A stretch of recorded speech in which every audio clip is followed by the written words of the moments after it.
سمجھے کہ بجلی کا آسمانی بجلی کا بھی کوئی اثر نہیں ہوتا ہے. یہاں پر یہ کہہ رہا تھا محمود کو، مطلب ایسی ہی دوستی یاری میں چڑھا رہا تھا. تو ایک عظیم دوست ہے، اس نے کہا کہ بیچاری کیوں دوسرے کو تکلیف دیتے ہو، کیوں اس کو تہمت لگاتے ہو. بہت ساری بات یہ اپنی دوستی میں ہی ہوئی. اس کے بعد کچھ عرصہ کے بعد انہوں نے گھومنے کا ایک پلان بنایا، ایک ریسٹورینٹ میں جانے کی پلاننگ کی. لیکن محمود جو ہے اس کو یہ احساس ہونے لگا کہ میں کچھ غلط راستہ پہ تو نہیں چل گیا ہوں. لیکن پھر بھی جب ریسٹورینٹ میں جانے کی بات ہو گئی تو سارے عظیم وغیرہ جتنے دوست ہیں ان کے سب پہنچ گئے. لیکن کیا ہوا کہ وہ نہیں پہنچا.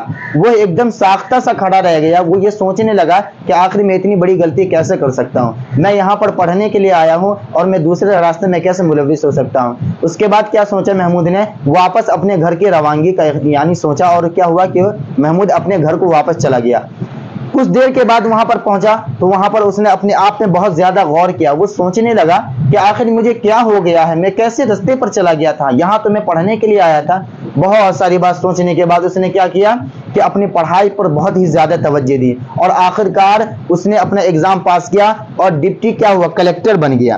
آپ جب اپنی پوری بک پوری سلیبس پڑھیں گے تو اس میں تفصیل کے ساتھ بتایا گیا ہے، میں بتا رہا ہوں آپ کو. وہ کیا ہوا، ڈپٹی کلیکٹر بن گیا. اور کیا ہوا کہ جب بڑا ہو گیا اس کے بعد جب وہ اپنے گھر واپس آیا تو وہ اتنا بڑا گھر تھا، اکیلا بچہ تھا، اس کی ماں کا بھی انتقال ہو گیا، اس کے ابا کا بھی انتقال ہو گیا.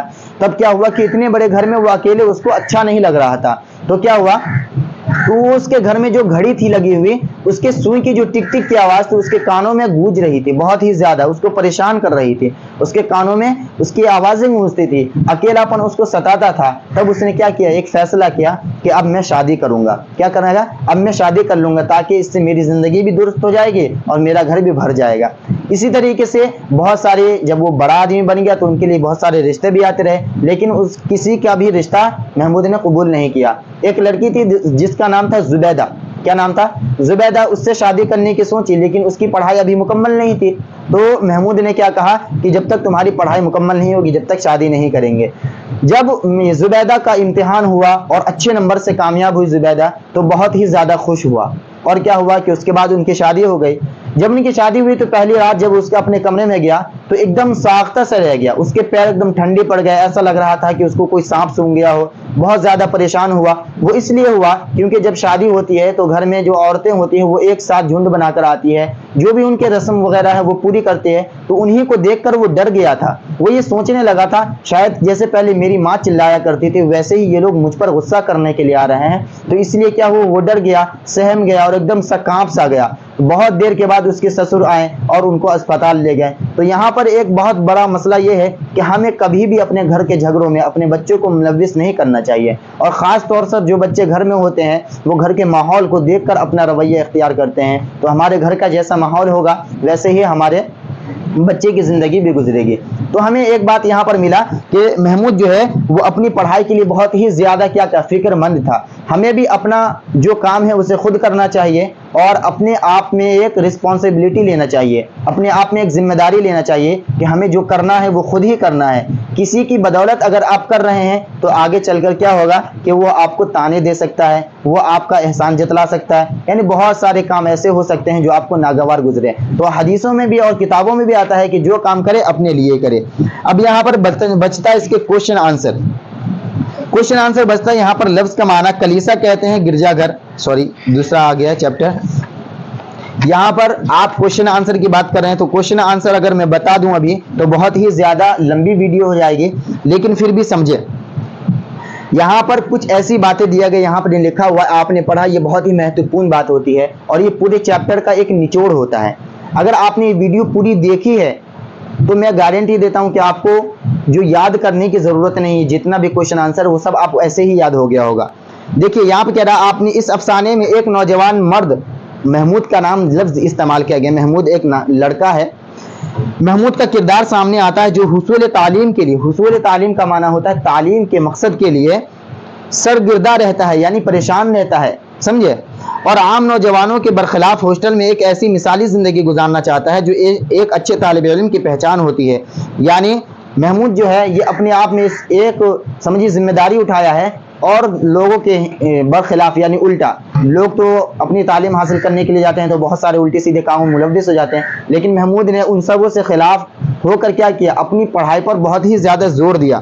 لیکن ساتھیوں کے اکسانے پر وہ تفریح کی طرف مائل ہو جاتا ہے. لیکن ہمارے جو ساتھی ہوتے ہیں, ہمارے جو دوست ہوتے ہیں, وہ ہمیں بگاڑنے میں سب سے اول درجے پر آتے ہیں. تو اس لیے کہا جاتا ہے کہ اپنے دوست سے اتنا ہی لگاؤ رکھیں جتنا آپ کے لیے صحیح ہو. اگر زیادہ لگاؤ رکھیے گا تو آپ کے لیے پھر ہانیکارک یعنی نقصان دہ ہو جاتا ہے. تو پھر وہ دوسری طرف دوسرے راستوں پر کیسے مائل ہو گیا؟ اپنے دوستوں کے بہکاوے پر. پھر بعد میں اس کو افسوس بھی ہوا کہ ہم نے کیا کام کے لیے آئے تھے اور کیا ہو گیا ہم سے. سمجھے؟ تو یہاں پہ کہہ رہا ہے کہ لیکن ساتھیوں کے اکسانے پر وہ تفریح کی طرف مائل ہو جاتا ہے, لیکن وہ ایک نفسیاتی الجھن کا بہرحال شکار لیتا ہے. یعنی بچپن سے ہی وہ ان کشمکش میں الٹی سیدھی چیزوں کو سنتے سنتے اس کا دماغ ویسے ہی پاگل سا ہو گیا تھا. آگے کہہ رہا ہے کہ بچپن میں اپنے گھر میں ماں کی سخت مزاجی, شدت پسندی اور باپ پر بے جاں حکمرانی کا منظرنامہ اسے لاشعوری طور پر عورت سے متوحش اور منفرد کر دیتا ہے, یعنی الگ کر دیتا ہے. عورتوں کی جو چال چلن ہے جو اس کی ماں اختیار کرتی تھی, اس سے اس کو ایک نفرت سی پیدا ہو گئی تھی اور اس کے دل میں ایک ڈر سا بیٹھ گیا تھا عورت کو لے کر. اس نفسیاتی کیفیت میں حصول تعلیم کے بعد اور اچھی ملازمت میں داخل ہونے کے بعد جب وہ شادی کی پہلی رات سسرال میں زنانہ خانہ کے اندر داخل ہوتا ہے تو اسے اپنے گھر کا وہ گھٹن بھرا ماحول نظر آنے لگتا ہے. جیسے عورتوں وغیرہ کو دیکھتا ہے تو پھر وہ اسی کو وہی منظر یاد آنے لگتا ہے کہ جو اپنے ماں کے ساتھ وہ دیکھا کرتا تھا. اس کے بعد کیا ہے کہ جہاں عورت غلط انداز میں مرد کو باتی اور اس کی تذلیل کرتی ہے, یعنی ان کو ذلیل کرتی ہے, ان کو رسوا کرتی ہے, اس نفسیاتی نقطے نے اسے ازدواجی فرائض سے خوف زدہ کر دیا اور اس کی شخصیت کو نامکمل بنا دیا. یعنی کہا جاتا ہے کہ جب بھی ہم اپنے مرد سے یا اپنے گھر میں کسی سے بھی لڑائی وغیرہ کریں تو بچوں کے سامنے ایسا ہرگز نہ کرے, اور یہ کرنا بھی غلط ہے. آگے کہہ رہا مختصر ترین سوالات میں ہے, یا تو میں ایک کام کرتا ہوں کہ ویڈیو بہت زیادہ لمبی ہو سکتی ہے, اس لیے میں اس کیا بولتے ہیں سوالات وغیرہ کی ویڈیو الگ سے بنا دوں. اگر آپ الگ سے سننا چاہتے تو کمنٹ کریں, یعنی تو میں ابھی بتا دیتا ہوں کہ ابھی بتا دیا جائے. چلیے ابھی سن لیجئے. کہہ رہا ہے ڈاکٹر محمد محسن کی پیدائش کس شہر میں ہوئی؟ شہر کی بات کر رہا ہے. ہم سے جتنا پوچھا جائے ہمیں اتنا ہی کا جواب دینا ہے, ٹھیک ہے. تو یہاں پہ کہہ رہا ہے ڈاکٹر محمد محسن کی پیدائش کس شہر میں ہوئی؟ تو ڈاکٹر محمد محسن کی پیدائش پٹنہ شہر میں ہوئی. اب یہ نہیں پوچھا کب ہوئی, یہ بول رہا ہے کہ کس شہر میں ہوئی, تو پٹنہ شہر میں ہوئی. یہاں پر نقطہ مٹا ہوا ہے پٹنہ کا, یہاں پر پٹنہ شہر میں ہوئی. آگے کہہ رہا ہے دوسرے نمبر سوال میں ڈاکٹر محمد محسن کی تاریخ پیدائش کیا ہے؟ پہلے پوچھا کس شہر میں ہوئی, اب پوچھ رہا ہے تاریخ پیدائش. تب ہم کو بتانا ہے 10 جولائی 1910 عیسوی کو. آگے تیسرے نمبر سوال میں زیر نصاب افسانوں میں ڈاکٹر محمد محسن کا کون سا افسانہ ہے؟ یعنی کہہ رہا ہے کہ آپ کے اس کتاب میں زیر نصاب کا معنی ہوتا ہے آپ جو کتاب پڑھ رہے ہیں اس میں کون سا افسانہ سید محمد محسن کا ہے. تو آپ تو یہاں پر فرسٹ میں ہی دیکھ رہے ہیں فرار, یہ جو ہے وہ ڈاکٹر محمد محسن کی تخلیق ہے, انہوں نے ہی چھاپا ہے. چوتھے نمبر میں ہے یہ ڈاکٹر محمد محسن کے والد کا نام بتائیں. تو یہ موسٹ بیویا, یہ میں نے پہلے بھی بتایا تھا. تو ڈاکٹر محمد محسن کے والد کا نام کیا ہے؟ سید محمد رشید, سید محمد رشید. اس کے بعد آخری ہے ڈاکٹر محمد محسن کس موضوع پر مہارت رکھتے تھے؟ تو ڈاکٹر محمد محسن نفسیاتی یعنی سائیکولوجی پر مہارت رکھتے تھے. سمجھے؟ سید محمد محسن کس پہ رکھتے تھے؟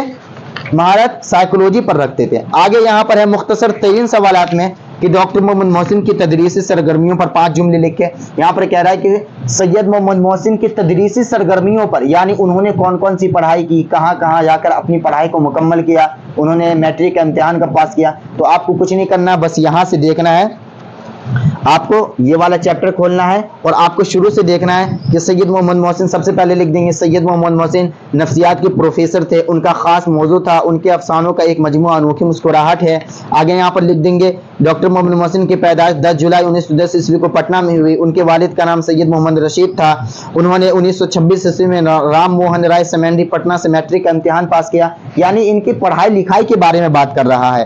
سمجھ میں آ رہی بات آپ کو؟ پڑھائی لکھائی کے بارے میں بات کر رہا ہے. آگے یہاں پر ہم دیکھا جائے پھر سوال پوچھے گا یہاں پر کہ ڈاکٹر محمد محسن کی تصنیفات کا ذکر کیجئے, یعنی ان کے اندر کیا کیا کوالٹی تھی وہ آپ بتائیے. تو آپ کو بتا ہی دیا گیا کہ ڈاکٹر محمد محسن کیا تھے, ایک یہ نفسیات کے پروفیسر تھے, وہ بہت پڑھے لکھے آدمی تھے, انہوں نے میٹرک کا امتحان پھر الگ الگ آپ بتا سکتے ہیں اپنے من سے, کیونکہ جب چیپٹر سمجھ جائے گا تو سوال کا آنسر دینے میں جواب دینے میں کوئی پریشانی نہیں ہوگی.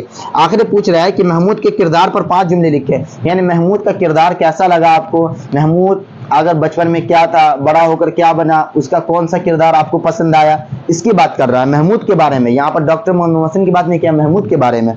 آخری 5 نمبر سوال میں، طویل سوالات کو 5 نمبری سوال کہا جاتا ہے، اس میں دونوں سوال ایک دم وی وی آئی ہے، دونوں سوال وی وی آئی ہے۔ پہلا سوال ہے ڈاکٹر محمد محسن کی افسانہ نگاری پر ایک مضمون لکھے۔ مضمون کہتے ہیں کسی ٹاپک کو، جیسے میں نے پہلے بتا دیا، عنوان اور مضمون ایک ہی بات ہوتا ہے۔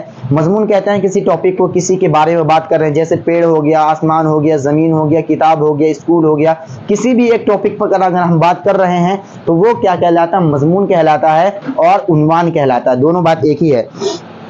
تو آپ ڈاکٹر محمد محسن کے افسانہ نگاری پر کیا لکھیں گے؟ ایک مضمون لکھیں گے کہ ڈاکٹر محمد محسن کیسا افسانہ نگار تھے، کیا کیا کرتے تھے، انہوں نے اپنی زندگی میں کیا کیا، یہ سب آپ لکھ سکتے ہیں۔ آخری میں دوسرا سوال ہے، افسانہ فرار کا مرکزی خیال پیش کیجیے۔ یعنی جو آپ نے افسانہ کہانی جو پڑھی ہے فرار، اس سے آپ نے کیا سمجھا، آپ کو کیا سیکھ ملا، ہمیں کیا کرنا چاہیے، کیا نہیں کرنا چاہیے، وہ تمام باتیں کیا ہے اس میں آ جائے گی۔ تو امید کرتا ہوں کہ یہ ویڈیو اگر آپ نے آخر تک دیکھی ہے تو پکا سمجھ میں آیا ہوگا، اور 2025 کے لیے جو آنے والا ایگزام ہے ہم لوگ کا، اس میں بیسٹ آپ لوگ کا ایگزام جائے گا اگر یہ ویڈیو آپ نے پوری دیکھی ہے۔ تو اسی لیے اس ویڈیو کو لائک کریں، چینل کو سبسکرائب کرو، اور یہ ویڈیو آگے شیئر کریں تاکہ آپ کے دوست بھی آپ کے ساتھ ساتھ اچھے نمبروں سے سرفراز ہوں۔ تو ابھی تک کے لیے بس اتنا ہی۔ السلام علیکم ورحمۃ اللہ وبرکاتہ۔